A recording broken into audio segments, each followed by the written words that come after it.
This week's episode was brought to you by Darrell Kilmer and Tim Hacker from the Cryptic Chronicles podcast. Thank you, Darrell Kilmer and Tim Hacker of the Cryptic Chronicles podcast. It's with the generous contribution of listeners just like you that keeps our tiny squad of intrepid lagomorphic hole diggers penetrating deeper into the strange, esoteric topics that temporarily disrupt the monotonous, soul-crushing litany of meaningless phenomena, attempting to lull the spark of creative intelligence into a torpid, half-living slumber where it can be coerced into keeping the machine running just one more day. If you'd like to help us dig deeper into your favorite topics, or just hear the extended version of this show, please visit www.patreon.com/thewholerabbit, where your monthly donation of just $5 will get you unlimited access to our entire library of extended shows available in convenient RSS feed format compatible with your podcast player of choice. I'll even send you a 5x5 vinyl sticker of our Bunfimit cover art and the secret keys to our Discord server where you could ask Hecka Astra about the biologically accurate physiology of the Dilophosaurus. If you like rabbit holes but would rather save your money for sampling the latest summer edition of your favorite energy drink, please consider giving us a like, subscribe, share, or even telling a friend about it. You know, if being found out as a weirdo isn't a problem for you. Now, hang on to your hosen because this week's episode sees us gallivanting behind the dark curtain of the Nazi Party's secret religion, which helped establish their presence on the world scene, proliferate the ideas which led Germany into World War II, and groomed Adolf Hitler as their figurehead. In the free show, we discuss the Theosophical origins of Ariosophy, Jiddu Krishnamurti, the prophecy of the world conqueror, the Volkisch Movement, and the birth of the shadowy Thule Society behind the ideology of the Nazi Party. In the extended show, we go even deeper and discuss Hollow Earth, the List and Vril societies, Nazi telepath Maria Orsic, the Secret Chiefs, UFOs and Aldebaran. Thank you, and enjoy the show.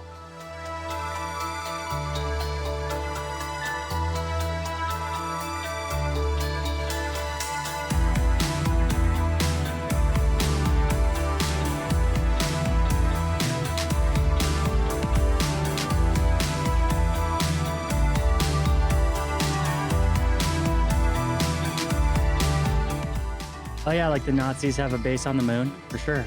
I like the story where they show up, but then whoever's stationed there is like, this is not your airspace, you may not land here. You're like, we are the Germans, of course we can land anywhere we want! And then they just laser them. Dude, that's like a whole thing of the lore behind the secret space programs. Nazis showed up and they were like, piss off, go home? No, that they got bases on the moon. And in Antarctica. No, we talked about how our boys went down there and blew them all up. And we found sleeping Nephilim in the ice. Those f***ers. Hello everybody, and welcome to The Whole Rabbit, where we don't just tell you that everything that happened in Star Wars also happened in World War II. Nay, we tell you exactly who the bad guys are based on, and exactly where they got all the wacky stuff they believed in, because this week, we're discussing the shadowy group of dark sorcerers who opened the way for the rise of Adolf Hitler, known as the Thule Society. I'm your host, Luke Madrid, also known as the Hack Rabbit. I'm joined this week by the Lemurian Moondog, Mari-sama. Woo! Hello. The mad midichlorian master, Malachor 5. What's up? I'm sorry, I wanted to give you the most problematic one this week. And the lagomorphic star lady, Hecka Astra. Hello. This week, we're joined by none other than the illustrious host of the Cryptic Chronicles podcast, Mr. Tim Hacker, who wrote the vast majority of this episode and has our biggest thanks for doing so. It's something we've wanted to talk about for a while now, so I'm glad Tim came in with the save and got us on the track here today. Thank you, Tim. Welcome to the show. Thanks, Tim. Hell yeah. Thank I'm glad you. to be Thank you. here. Thank you Thanks, for man. having me. Man. Oh yeah. Last week, we discussed the Hierophant of the Tarot and how it supports the Emperor. Having discussed the deeper spiritual themes of both these cards, this episode aims to discuss an important yet poorly known historical example of what happens when the Emperor and the High Priests are on their absolute worst behavior, which serves as a little-known backstory to World War II and exposes how these nefarious characters still leak their bizarre mythologies into popular culture to this very day. I hope by the end of this episode, without even talking about them directly, we've either lent deeper appreciation to some of your favorite franchises or just ruined them entirely. Stop it, please, I beg you! So buckle up, take your lasers off safety, and let's begin. Woo. Woo! Despite being one of the most notorious people who ever lived, there are actually insane gaps of time in Hitler's life that have gone undocumented. The influence of the Thule Society on Hitler is one such example of obfuscation among a myriad other examples. Many historians have commented on this mysterious aspect surrounding Hitler. Such as Joachim Fest's legendary quote of Hitler being an unperson. Even the most diligent modern researchers cannot keep track of him for years at a time, especially during his impressionable years in Vienna. Witness accounts of this time concerning Hitler are unreliable at best, but it's likely he spent a considerable amount of time eating schnitzel and drinking beer with his nerd friends in the Thule Society. Strangely, the Thule Society almost never comes up with mainstream historians, other than perhaps a footnote. Yet, the Thule Society had many links to German associations even before World War I, and countless other connecting threads lead to this esoteric secret society. Despite this, 99% of historians ignore the Thule Society altogether in their books. It's because they don't want to ruin the experience of watching the Avengers films. Exactly. Over the years, the Thule Society would write a cascading litany of controversial literature and slowly inject it into Germany and the rest of Europe. While they were not to blame for its origins, the Thule Society was responsible for modifying and distributing en masse a text known as the Protocols of the Learned Elders of Zion, the most notorious anti-Semitic book ever written. This, alongside a myriad other anti-Semitic literature, would remain popular during the first half of the 20th century and is still circulated today in conspiracy and UFO circles. Whoa, what? Oh yeah. In 1921, Philip Graves of The Times in London was the first to publish on the spurious nature of the Protocol's text, pointing out numerous similarities between it and a satire from 1864 about Napoleon named Dialogue in Hell between Machiavelli and Montesquieu. Russian historian Vladimir Burtsev says that the protocols began as forgeries, which were then doctored up by the Russian secret police. Likewise, even if the Thule Society did not write the protocols themselves, they made a point to help distribute it throughout pre-Nazi Germany, where it made its way into elementary schools. What? I was like, that's messed up, man. I heard rumors it even ended up in American schools, but I couldn't substantiate that during my research. It's just a little bit of indoctrination. Well, for those of you not familiar with the text, the protocols are written as if it's penned by, like, Dr. Evil himself, leaving nothing obscure or to the imagination, speaking verbosely about the secret plans supposedly shared by Jewish people in a way that's, well, patently cartoonish. As an example, Protocol 2 goes as follows. We must see to that wars be brought on economic grounds, putting the nations at mercy of our international agentur, when our international rights of gold will wipe out all national rights. Our employees, chosen from the Goyim cattle, must be of a type to submit to blind and servile obedience to our specialists and advisors, who have been trained from childhood to rule the affairs of the world. These are not empty words. Think of the success we arranged for Darwinism, Marxism, Nietzscheism. To us, Jews, it is plain what a destructively disintegrating force these directives have had upon the minds of the Goyim cattle. Isn't Goyim a derogatory term? It just means non-believer,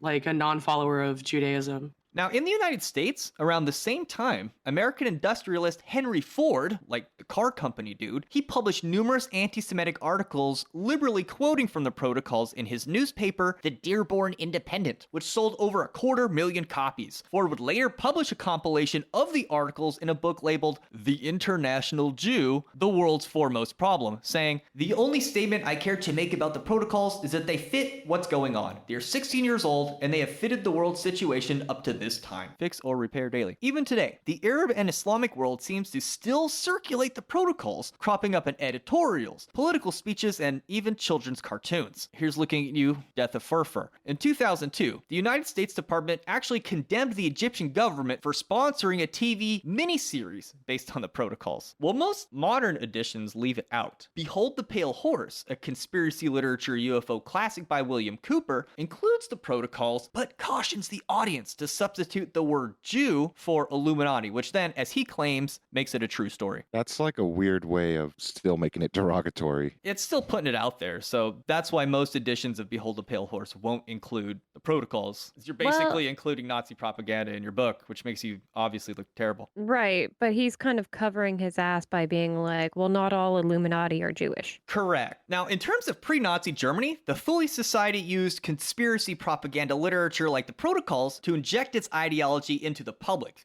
which then helped lay the ground floor for the disastrous rise of Nazism. As David Lurson explains in Hammer of the Gods, this is exactly what the Thule Society specialized in doing, proliferating ideas which would help lead to the rise of the National Socialist German Workers' Party, or Nazi for short. But as we will learn, this was just the surface level to a much deeper well of occult mysticism of the most bonkers variety. Quote, the Thule Society was the Bavarian chapter of the secretive pre-war Germanenorden, a Volkisch lodge whose anti-Semitic pan-German nationalism was colored by theosophical accounts of human prehistory, which assigned prominent roles to Proto-Aryans, and by a neo-pagan fascination with the old Nordic gods. The Germanenorden was never more than a minuscule body nationally, but its Bavarian manifestation, under the energetic leadership of Sebatendorf, grew to at least 1,500 members by 1919. One of Thule's front organizations, its workers' circle under Karl Harrer, quickly became the German Workers' Party. This was the party Adolf Hitler joined in September 1919. Under his leadership, a political group founded by Thule as a bridge between its esoteric ideology and the working class was transformed into a mass movement that came to dominate Germany and subjugate most of Europe. End quote. Hammer of the Gods. The Thule Society's reputation of an obsession with runic lore and astrology has made it seem illegitimate to mainstream historians despite its long history and influence being right there in plain view for everyone to see. It is taboo to talk about among mainstream historians, but even Hitler obfuscated the influence of the Thule Society upon the Nazis. When he became prime minister, he had Rudolf von Sebatendorf, a Thule founding member, arrested for writing about the society's influence on the Nazis, and over his years in power, Hitler wouldn't comment on the matter when asked, saying they were not worthy of a comment. Hitler tried to make it seem like Aryan ideology came from him, and he might have even have had divine inspiration, but that's not true. Thule made Hitler and the Nazis. Bum, bum,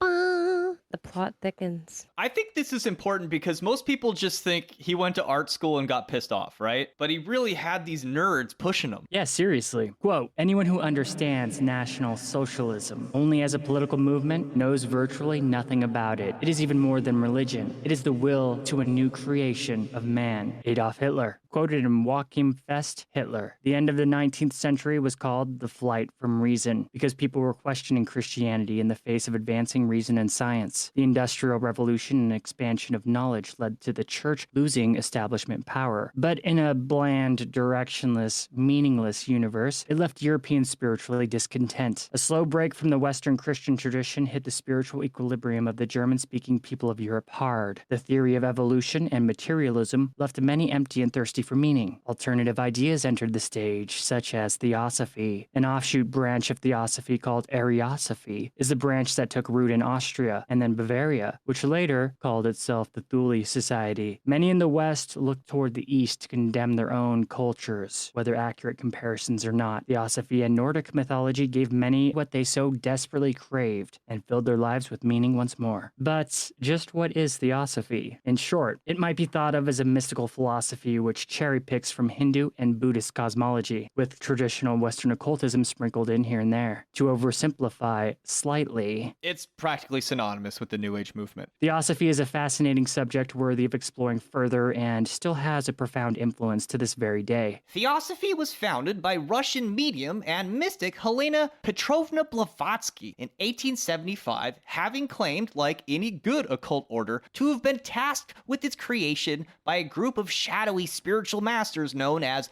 the Great White Brotherhood. This is the same Great White Brotherhood which both MacGregor Little Mathers and Aleister Crowley claimed to be in contact with when creating the Hermetic Order of the Golden Dawn and the religion of Thelema, respectively. Also similar to Mathers and Crowley, Blavatsky seemed to require two others, Henry Steele Olcott and William Quan Judge, to found the order. It's like on the Earth, that is its own spiritual MMO, you must have 2 other party members to found an Illuminati guild. Like, that's the requirement. Then, in 1877, Helena Blavatsky published The Secret Doctrine, which, in my opinion, laid the groundwork for everything you've ever heard repeated by New Agers ever since in its original unfiltered format. First and foremost is the idea that the world goes through various ages or yugas, some active, some quiet, but always under the watch of parental, human-loving, spiritually ascended beings, not unlike how the Pleiadians and Arcturians are described in modern New Age and UFO lore. Also prominent is the idea that the universe itself and the various different phenomena which seem to compose it are but illusory and created from the same fundamental spiritual substance which is inherently conscious and good. Likewise, materialism was foreseen by ancient seers, expected to help us evolve, but ultimately would be disproven. You know, hippy-dippy stuff, man. Running parallel to these ideas was the bizarre notion of root races, as the origin of humanity said to date back millions of years. According to Blavatsky, the first root race was ethereal, while the second root race possessed physical bodies and lived in Hyperborea, a mythical paradise of Greek legend, but we'll talk more about that later. The third root race was said to be considered, quote, truly human, and is said to have existed on the lost continent of Lemuria, while the fourth root race is said to have developed in Atlantis. According to Blavatsky, the fifth root race, the Aryans, grew out of and overlapped with the fourth, with a small band of only about 9,000 who migrated out of Atlantis in 7 BC. Totally not a number she just made up.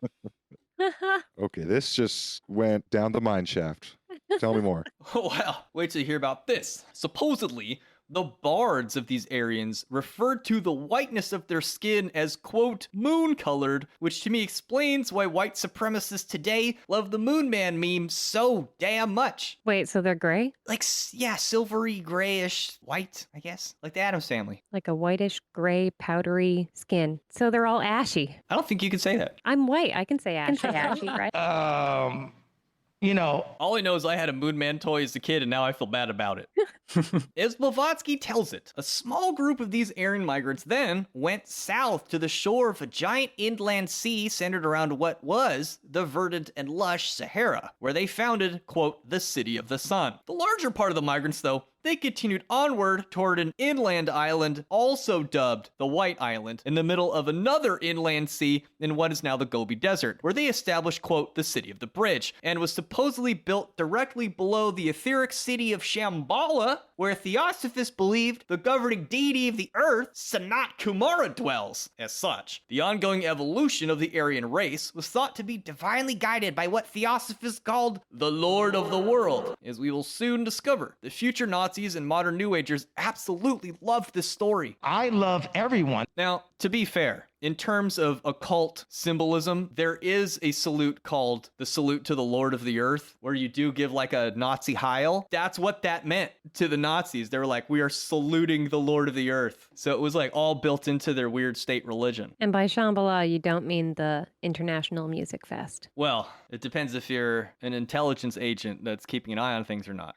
Now, the main headquarters of Theosophy were set up in India, but prominent hubs were established in England, Germany, Australia, and the Netherlands to proliferate its ideas, famously targeting royals, elites, and the well-to-do as their main source of recruits, hoping to bring people capable of changing the world into the fold. Blavatsky would die in 1891, and following the death of her protege, Henry Steele Olcott, in 1907, Annie Besant took over the order, which embraced a more progressive and activist approach. One of these moves involved the search for a prophesied world teacher, or Maitreya, which was thought to be like the Buddha 2.0, that leads the world into a golden age, acting as a sort of spiritual dictator for humanity. This idea was immensely popular at the time, with Aleister Crowley believing himself a possible candidate for the position. It also seems to go without saying, this is where George Lucas got the idea of the Jedi prophecy about the one who would bring the balance to the Force, although it also seems present in the dystopian, special effects pioneering, German expressionistic classic silent film Metropolis, along with a number of other things Lucas liberally borrowed for Star Wars. Wars, and it speaks to the popularity of this idea in Germany at the time. If anyone has seen Metropolis, you might notice the hero is prophesied by a secret religious order, which hopes to manifest him in the hopes that he will lead a workers' party revolution against the oppressive financial rulers of the industrial factory state. While it works out swimmingly in Metropolis, the prophecy merely leads to the creation of Darth Vader and the Empire in Star Wars. This is true. Lucas having 20/20 hindsight, etc. Now, in 1909, the Theosophical Society actually found who they considered the chosen one just outside the headquarters in Adyar, India. As the tale goes, it was Charles Ledbetter who first caught sight of the young Jiddu Krishnamurti walking along the beach, his head glowing with a resplendent aura indicative of his heightened spiritual nature, describing it as, quote, the most wonderful aura he had ever seen, without a particle of selfishness in it. Born into a family of the Brahmin class, his father was employed as an official of the British colonial administration, while his mother, of whom he was quite fond, died when he was only 10. Worse still, only 6 of his 11 siblings would ever survive childhood. Enchanted with the young boy, Ledbetter took both Krishnamurti and his younger brother, Nityananda, in and began privately tutoring them in a theosophical compound in Madras,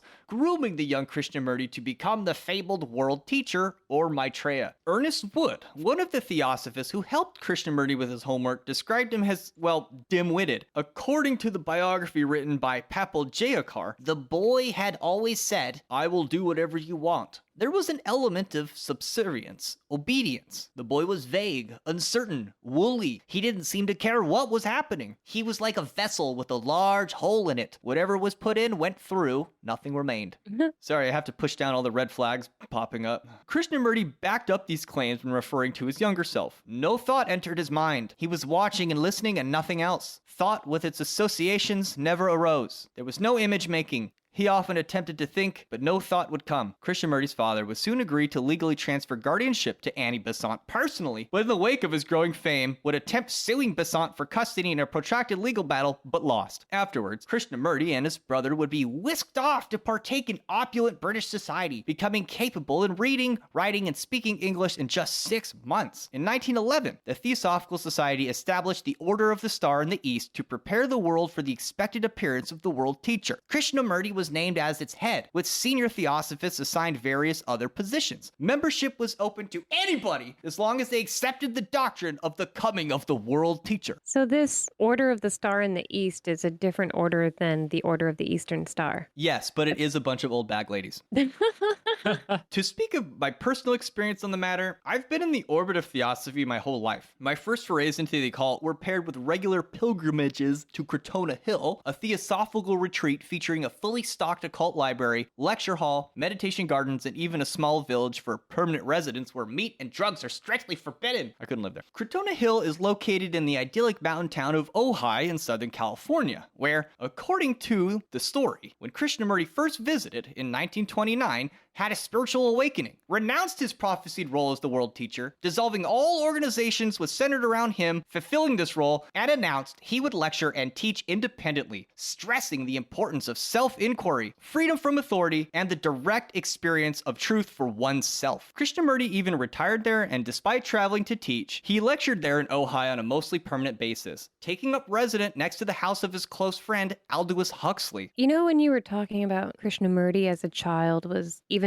self-described as being vacant-minded and readily accommodating to what others wanted of him, it reminds me quite a bit of this kind of like MK Ultra style. I don't know what the word is that I'm trying to think. I understand what you're right. saying. That's very interesting. Like a blank personality, projectable individual. Yeah, the monarch Programming. So it's Yeah. like an MK Ultra style programming almost that he just snapped out of at some point. I thought it was creepy that his amazingly spotless aura corresponded to like a complete vacuous emptiness and willingness to comply. It's just strange to me that they would be described that way. Like this perfect person just happens to be this blank slate you can make do anything. Like, I don't know if that's the thing we're looking for, but Yeah. when he came to Ojai, he was just like, nope, this is ridiculous.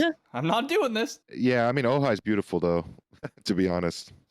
That can happen there. Maybe Huxley gave him some LSD. I don't know. Well, I love to bring up Star Wars on this show. I can't overstate how much I truly believe the Theosophical Society and its dark twin, the Thule Society, to be the primary inspiration for the Jedi and Sith, respectively. Likewise, If Hitler and the SS were the inspiration for Darth Vader and the Stormtroopers, I think it's a reasonably good assumption that Jiddu Krishnamurti was the inspiration for Yoda. In many ways, the good guys and the bad guys of Star Wars share a connection in much the same way the good guys and the bad guys of today's story do. That's kind of like the Force, the light side and the dark side of the Force, and it's still the same Force that they're using, which is really interesting. In our Sons and Serpents of the Hollow Earth episode, we talk about how the Buddha was prophesied to either be the Chakravartin, the world conqueror, or a great spiritual teacher that would redeem the world. It's just very bizarre that Krishnamurti was being built up to be this great world spiritual teacher, and then right when he dipped out of that, Hitler was like, I gotcha. Evil world conqueror version of you on the ascendant, I can definitely see how this would start to relate to like an extreme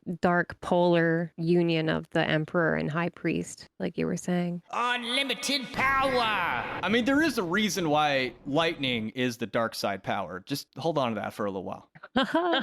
That's going to come up later. However, as with any tradition, there will be splinter groups that branch off from the main trunk. Ariosophy is one such deviation. Ariosophy took things in a unique direction, focusing on Blavatsky's Aryan narrative. Theosophy's founder, Helena Blavatsky, as discussed earlier, said there were 4 races of humans before the current Homo sapiens, and that the Aryans created all the great cultures of the modern epoch. All European languages seem related, as well as being related to Sanskrit. So Theosophy is where the Nazis got their Aryan idea. Quote, the word Aryan was taken from age-old Hindu legends concerning tall, fair-skinned invaders who subjugated the swarthy natives of India. End quote. Hammer of the Gods. Theosophists deemed the origin of Indian civilization to be Aryan, hence their infatuation with all that stuff from the East, and considering it Western while not being Western. The ancient East was a relic of a long-lost Western age shrouded in mystery to them. Ariosophy stated that Aryans founded all great civilizations. During our Sons and Serpents of Hollow Earth episode, we discussed these ideas at some depth and discovered that separating mythology from folklore, from archaeology and linguistic study is still a bit confusing, leaving a lot of wiggle room for folks like the Theosophists to project their own ideas onto it. Before going into some of those wacky ideas, it would be good to discuss what modern academics know today. For instance, the term Aryan usually does refer to a group of people, but not necessarily in racial terms how the Nazis reframed it. In terms of ancient India, it was the nomadic ox-cart-dwelling Aryans who invaded from the north and subsumed the native population we now refer to as the Indus Valley Civilization, which prided itself on cleanliness, sported indoor plumbing, and possessed no weapons. These Aryans brought with them the Sanskrit language, and also the caste system, which was already divided into Brahmins, for priests, warriors of the Kshatriya class, traders of the Vaishya class, and the laborers of the Shudra class. These Aryan nomads were thought to have originated from Indo-Iran, where they did actually refer to themselves as Aryans, although the term meant noble, and is still preserved in Sanskrit today as Arya, but it referred to adherents of a specific tradition instead of a racial group. According to David W. Anthony, The Rig Veda and the Avesta agreed that the essence of their shared parental Indo-Iranian identity was linguistic and ritual, not racial. If a person sacrificed to the right gods in the right way, using the correct forms of the traditional hymns and poems, that person was an Aryan. No! Sorry. What happened? I just got watermelon juice on myself. part of the confusion comes in when we point out that these Aryans flowed out of modern-day Iran and are thought to have originated further north near the Caucasus mountain ranges, which serve as a natural boundary between Asia and Europe between the Caspian and Black Sea, where today we would find Georgia, Azerbaijan, and Armenia. How am I supposed to know what an azure vagina looks like? As one might assume, the Caucasus mountains are where we get the term Caucasian, which now just refers to white people. It also does not help that when we consider the recent genetic testing of the 4 caste system in India shows a racial stridation tending toward European genetics, and by extension lighter skin, the higher up you go in the caste system, well, that seems a bit problematic. The proliferation of Aryan cultures seemed to be related to the Indo-European invention of the chariot, which helped spread their language group far and wide as they intermingled with other races and cultures from Ireland down into India, which is why there is such remarkable overlap in linguistics and even mythology. So central was the wheel to Aryan nomadic life that the Sanskrit term for suffering, dukkha, is derived from the terminology for a poorly set axle hole and explains why in Vedic culture the wheel remains as the defining symbol of its wisdom traditions. However, rather than a proliferation of language, culture, and mythology, Theosophy and later Thulean Nazism made Aryanism about genetic stock and racial phylogeny. This misnomer was so egregious, in fact, that some Nazis made it a point to avoid the term Aryan because it was such an inclusive category that even non-Germanic peoples like the Slavs would fit comfortably into it. Ah, well, I know when I'm not wanted. I didn't know that. Yeah, I'm part Slavic. One of the Thule's founding members, Rudolf von Sebottendorf, was completely obsessed with Theosophy in the form of Ariosophy. A lot of the ideas were throwbacks to ancient lore that was suppressed by the authoritarian church over the past 2 millennia. Seeing no future based on the ideologies of Christendom and materialism, the German-speaking people of Europe looked towards the past for guidance, which cultivated a boon of interest in Germanic folklore from pre-Christian times. Legends of Hyperborea and the old gods were gaining popularity in the modern zeitgeist. Theosophy stated the Aryans were from Atlantis, and when the continent sank, the Aryans spread throughout the world, dominating the natives. And in many ways, old traditions were usurped for new ideas, not necessarily based on any empirical evidence. I genuinely also think this is where Francis Ford Coppola got all the symbolism and the secret meaning behind the flight of Valkyries in Apocalypse Now. Yeah. The wheels on the helicopter, the spinning blades. That's their whole claim to power, is all these different spinning wheels, right down to the music they're playing, their little psyop they do.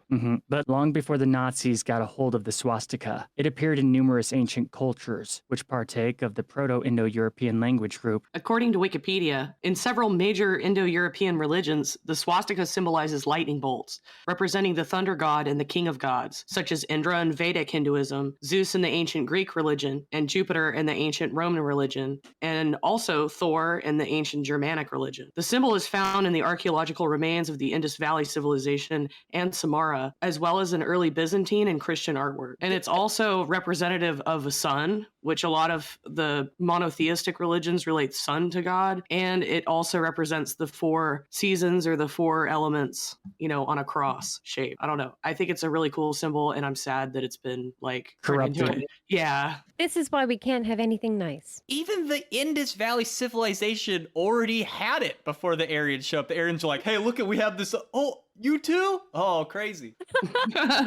They show up at a party and they're wearing the same outfit. Like, hey. There's a theory that all these cultures had it because it's the 4 sections of the sky that the Big Dipper is positioned in for the 4 seasons. So all these cultures are looking up and they're like, oh, we see this big wheel kind of thing on our pole, so rumored to be where it's from. Because the center of the wheel stays put, right? That's the whole idea in the sky. Yeah. For the most part, we're on a wobble that takes a very long time to do anything noticeable. Yeah, that's why our pole star shifts a little bit over a long period of time. The Thule Society took the primordial and universal symbol of the swastika as their iconography, which to them embodied the spirituality of Aryan India. Theosophy also taught that a new human race would emerge to supplant all that's here now. But these ideas were pretty new to the global ideas about race. And with Darwinian thinking, Europe had the idea that a racial hierarchy could be made with scientific evidence. It's so cringe. They'd measure people's faces and heads, trying to tie racial traits to them. All kinds of stuff like this. All right, now listen. See how your forehead slopes a little bit? That means you're a criminal. It also led to the idea of eugenics, which we all know is completely fucking horrible. This type of stuff came from the Enlightenment, materialist science of 1735 and beyond. However, after Darwin's Origin of the Species in 1859, this racial science went into hyperspace. Is it because they do it with dogs? They're like, oh, we can do this to people now. I mean, honestly, I used to think it was a good idea when I was younger, like a teenager, because I was like, why don't we breed people like we would, dogs, or get super soldiers and stuff like that? And then I thought about it, I'm like, well, a dog is kind of different than a human. You shouldn't do it to your other fellow human beings, because that's kind of fucked up, because you're taking away free will, and that's not right. Why don't we just breed humans? What is love anyways? Yeah, it gets kind of creepy. So I kind of rejected that after a while. I was like, actually, that's not a good idea. This is why I won't get those 23andMe test kits done. I'm like, oh, hell no. Yeah. Don't give them your DNA. The whole genome sequencing thing ultimately is a continuation of this idea, because if we can identify the bad genetics, that's just scientific racism. It's like we're going to eliminate all this, gene from. It's a slippery slope, man. They even are talking about designer babies where they can, like, if you have a Down syndrome baby, they can fix it. And, like, all of the people with disabilities are coming out against it. And I totally agree with them. Well, look at it this way. We need people who have like these disabilities, especially the mental, like autism, people with ADHD, any of these neurodivergent people, they are actually essential to society. Like look back throughout history, like a lot of the people who were really important for changing ways and discovering new things are people who are neurodivergent. Like Tesla. Yeah. He's autistic. Yeah, we really should do an eugenics episode because there's a lot that we could dive into and dissect. In so much as we've been discussing the tarot lately, one of the main things the Hierophant does is marry people. Now, this is like the dark evil version. It's like, oh, you people must not mate. You people must mate, etc., etc. It's like the upside down version of the Hierophant, maybe. Phrenology was all the rage back then, but in modern times, it is discarded as pseudoscience. But Darwinism was used as an excuse for imperialism to be justified as the strong overcoming the weak through naturally evolving process. Then there is eugenics. Edward Bulwer Lytton, whose novel, The Coming Race, 1871, was very popular among many other utopian eugenics future writers of the time. A new species of humans would replace the current with insanely futuristic science and live within the Earth itself. This idea is also prominent in Theosophy, that humanity will evolve into transhumanism, making our current race look primitive. Quote, British naturalist Francis Galton broke with Darwin, his distant cousin, over natural selection, favoring mutational jumps over slow-going evolutionary change. In Hereditary Genius, 1869, Galton proposed eugenics, which held that human capacity was a function of heredity, not environment. Ugh.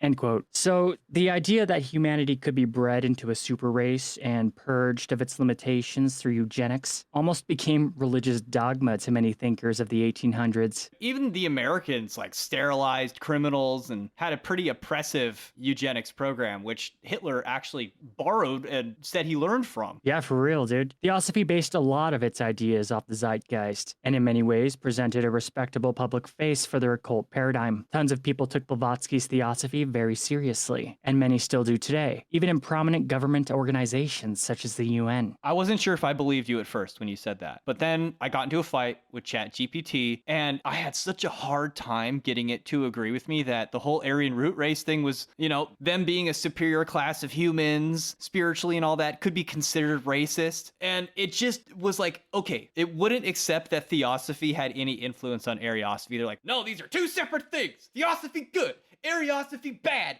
Can't you see that, Luke? I was like, all right, that's fine. Say what you got to say.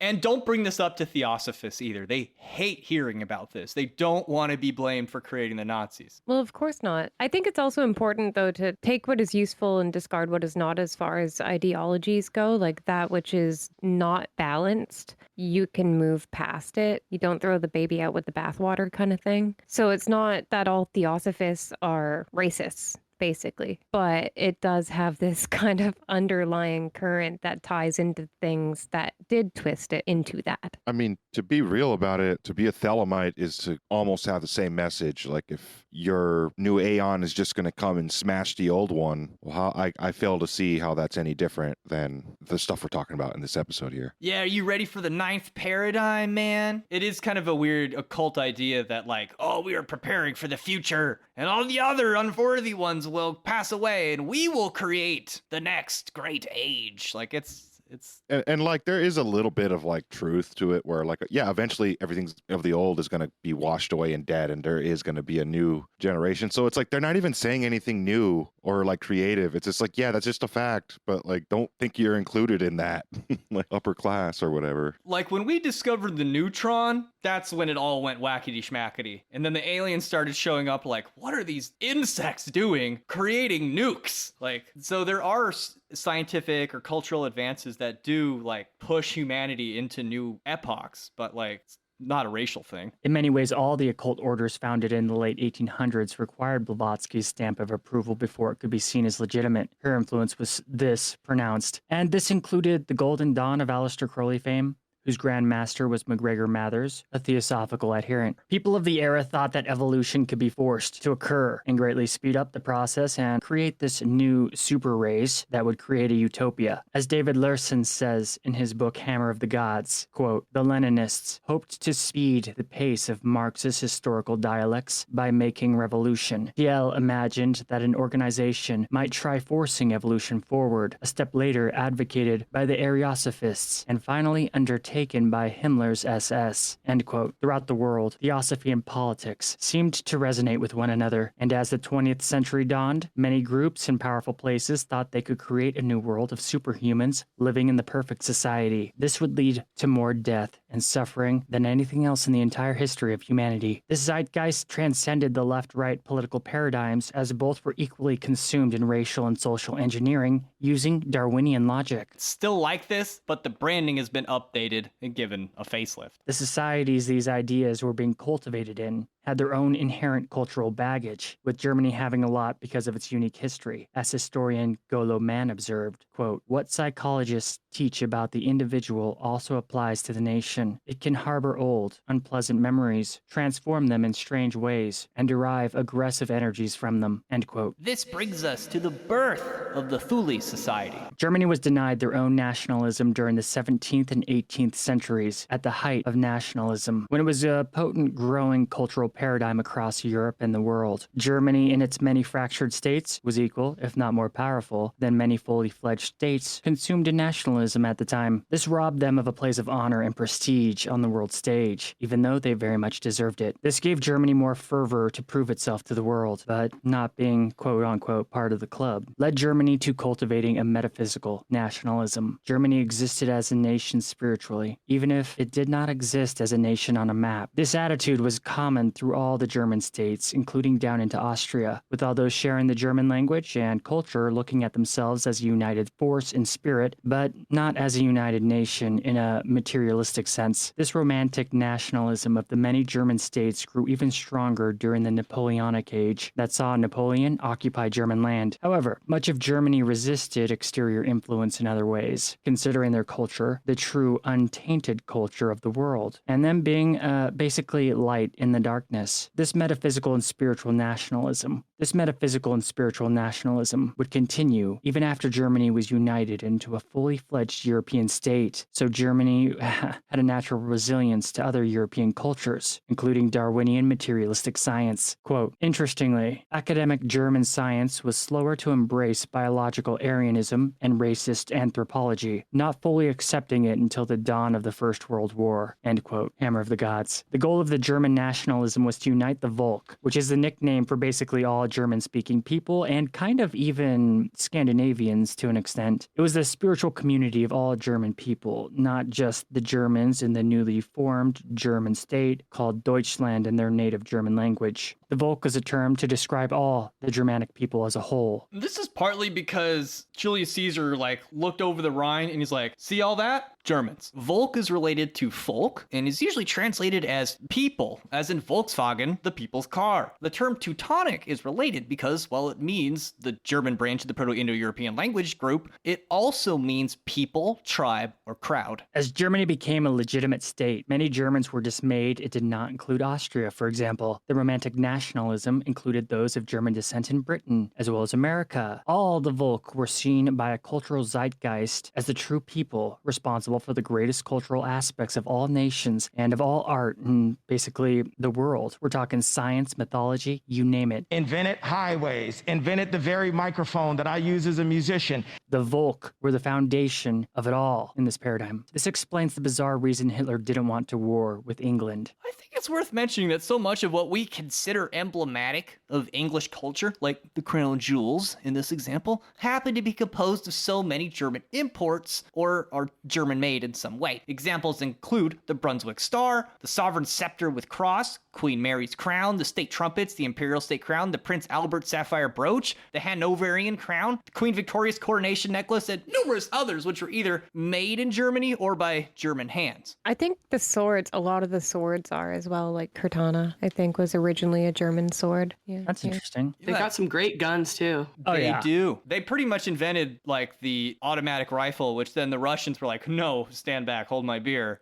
Austria makes fantastic guns. Austria makes the best guns in Europe, I think. Which isn't Germany, but yeah. Not anymore. They're still part of the Volk. You know those, like, the English royals, how they would wear those big, like, neck pieces that flared out like they were the lizards or salamanders? Those Yeah, things? the neck frills. I think that's a German thing.